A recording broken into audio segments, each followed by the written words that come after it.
بسم اللہ الرحمن الرحیم۔ اللہ اکبر، سبحان اللہ، الحمدللہ، استغفر اللہ، الصلاۃ والسلام علیک یا رسول اللہ صلی اللہ علیہ وآلہ وسلم۔ ناظرین، بہت سارے کوسچنز میں جو ہمارے چینل پہ ریسیو ہوتے ہیں، ایک یہ بھی کوسچن ہوتا ہے کہ نماز میں خشوع و خضوع نہیں ہوتا، پھر اس کے بعد ہے کہ اللہ کا ڈر ہم دل میں کیسے بسائیں، پھر اس کے بعد ایک اور سوال بھی ہوتا ہے کہ ہمیں اللہ کی محبت کیسے حاصل ہو، ایک اور سوال بھی ہوتا ہے کہ آخرت کا ڈر دل میں کیسے بسے۔ ناظرین، آپ کو میں ایک بڑی چھوٹی سی مثال دینے لگا ہوں، انتہائی چھوٹی سی مثال ہے کہ آپ یقیناً اس کو بڑی آسانی سے سمجھ پائیں گے۔ مثال یہ ہے ناظرین کہ آپ یہ سمجھیے کہ آپ ایک ایسی گاڑی میں بیٹھ کے سفر کر رہے ہیں، ایک ایسی گاڑی میں بیٹھ کے سفر کر رہے ہیں جس کے راستے میں بڑے بڑے کھڈے ہیں،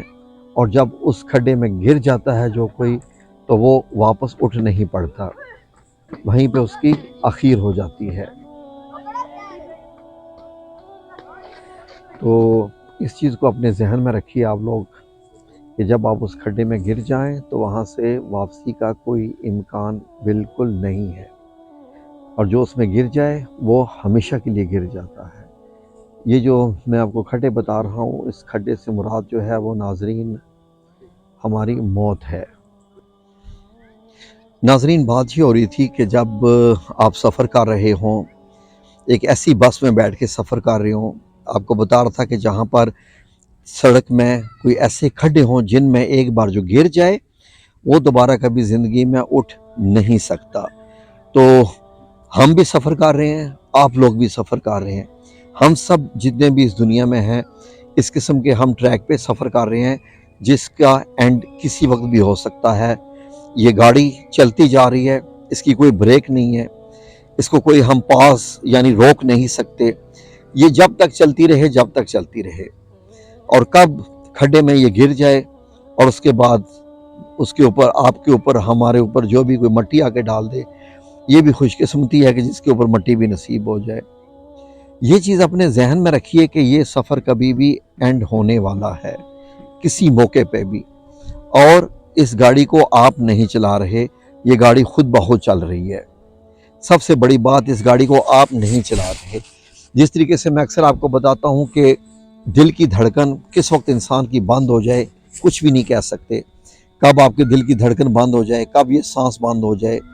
تو اس سے پہلے ہمیں اپنے آپ کو اس لائق کرنا ہے کہ ہم ایسے مقام پر جا سکیں، ایک ایسی حالت میں جا سکیں جب کہ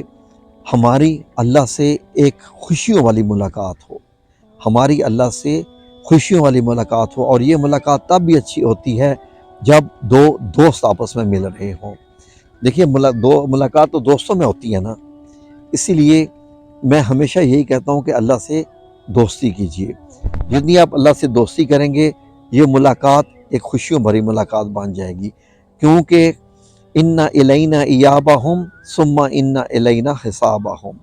کہ بے شک انہوں نے ہمارے پاس ہی لوٹ کے آنا ہے اور ہمارے ہی ذمہ ہے ان کا حساب لینا۔ اللہ رب العزت نے بڑا آسان لفظوں میں فرما دیا کہ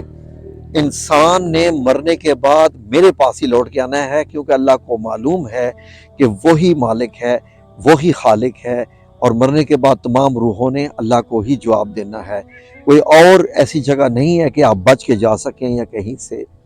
اس لیے کیوں نہ ہم ایسے ہو کے جائیں کہ وہ ہم سے مل کے خوش، ہم تو اس سے ملنے کو بےتاب ہی رہتے ہیں، لیکن وہ اس سے ملنے کو بےتاب رہتے ہیں جو دنیا میں اس کو محسوس کرتے ہیں، جو دنیا میں اس سے ڈرتے رہتے ہیں۔ ورنہ تو زندگی تو سب لوگ ہی گزار رہے ہیں، کسی نہ کسی طریقے سے گزار ہی رہے ہوتے ہیں۔ اس لیے اپنے اندر یہ ہر وقت ایک خوف، ایک ڈر رکھیے کہ کسی وقت بھی یہ زندگی اینڈ ہونے والی ہے۔ میں آپ لوگوں کے ساتھ ایک شیئر کرنا چاہوں گا اپنے دل کی کیفیت کہ میری کیسی تھی، کہ میں 23 سال پردیس رہا، اور یقین کیجئے کہ 23 سال میں ہمیشہ ایک چیز اپنے جیب میں رکھتا تھا۔ سب سے زیادہ مجھے فکر ہوتی تھی کہ وہ میری جیب میں چیز ہے کہ نہیں۔ وہ کیا چیز ہے کہ ایک میں نے کارڈ بنایا ہوتا تھا، اس کارڈ کے اوپر لکھا ہوتا تھا کہ میرا نام شاہد ہے، میرا پاکستان سے تعلق ہے، میرا ایک سگا بھائی ہے، اس کا موبائل نمبر یہ ہے، میرا کفیل اس کا نام، اس کا موبائل نمبر یہ ہے، یہاں میں اس کمپنی میں کام کرتا ہوں، اس کمپنی کا جدہ میں جو ہے وہ کانٹیکٹ نمبر یہ ہے، مستقل پتہ میرا پاکستان کا ہے، پاکستان کا نمبر یہ ہے۔ اس لیے ناظرین کہ میں ہر وقت اپنے آپ کو یہ سمجھتا تھا کہ شاید یہ لمحہ آنے والا میری زندگی کا آخری لمحہ ہونے جا رہا ہے، یہ لمحہ آخری لمحہ ہونے جا رہا ہے۔ جب آپ اس طریقے سے اپنے آپ کو سوچیں گے، موت کو اپنے قریب سمجھیں گے، تو یقین کیجئے کہ ہو ہی نہیں سکتا کہ آپ کچھ ایسے کام کر جائیں جو کہ اللہ کو ناپسند ہو، کچھ اس طریقے سے کچھ آپ میں تکبر آ جائے، غرور آ جائے۔ جب آپ اپنے دل میں مرنے کا خوف رکھتے ہیں ہر وقت، سب سے پہلی جو چیز آپ کے دل سے ختم ہوتی ہے وہ تکبر اور غرور ہوتا ہے۔ غرور ہمیشہ وہی انسان کرتا ہے، تکبر وہی انسان کرتا ہے جو یہ سمجھتا ہے کہ اس نے بہت عرصے زندہ رہنا ہے اور ہر چیزیں اس کی دسترس میں ہیں، اس کے کنٹرول میں ہیں، وہ چاہے تو یہ کر دے، وہ چاہے تو یہ کر دے۔ یہ ساری چیزیں انسان میں غرور اور تکبر لے کے آتی ہیں۔ جب آپ کے دل میں موت کا ڈر ہوگا تو غرور اور تکبر تو آ ہی نہیں سکتا، اور جس دل سے غرور اور تکبر نکل جائے وہ تو سمجھ لیجیے کہ وہ ویسے ہی پاک اور صاف ہو گیا۔ اللہ رب العزت قرآن کریم میں فرما رہے ہیں کہ تم میں سے بعض لوگ وہ جو از راہ تکبر میرے آگے جھکتے نہیں ہیں، مجھ سے مانگتے نہیں ہیں۔ جس بندے میں غرور ہوتا ہے وہ اللہ سے مانگتا بھی بہت کام ہے، اس کو اپنی طاقت پہ بہت بھروسہ ہوتا ہے، اس میں غرور اور تکبر ہوتا ہے۔